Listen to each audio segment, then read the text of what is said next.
Nadine Lustre, pinagkakaguluhan nga ba ng mga photographer sa Paris? Alamin!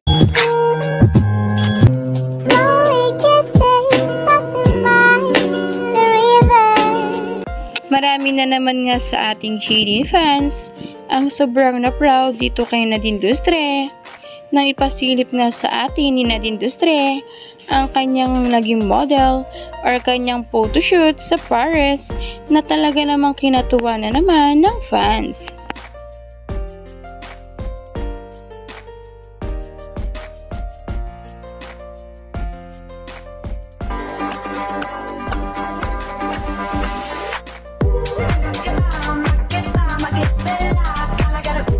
At yan na nga guys. At sabi pa nga ng iba nating Chidin fans, kahit wala na nga daw si James Reid sa tabi ni Nadine Lustre, ay marami pa nga dito endorsement at blessing ang dumadating sa ating Queen Nadine na talaga namang mas lalong kinaka-proud ng fans.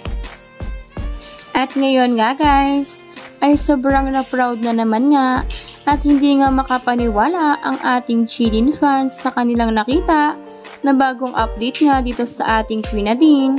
Dahil spotted nga ng ating Soka Nation ang isang video na kung saan nga guys ay pinagkakaguruhan ng mga photographer sa Paris ang ating Queen Nadine at lahat nga sila ay kinukuna ng picture ang ating Queen Nadine.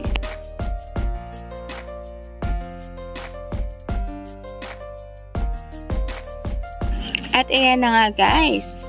At ang message pa nga ng mga fans ni Nadine Lustre para sa kanyang mga bashers, ayan daw ba yung laos na o yung hindi na sikat, pinagkakaguluhan pa nga rin.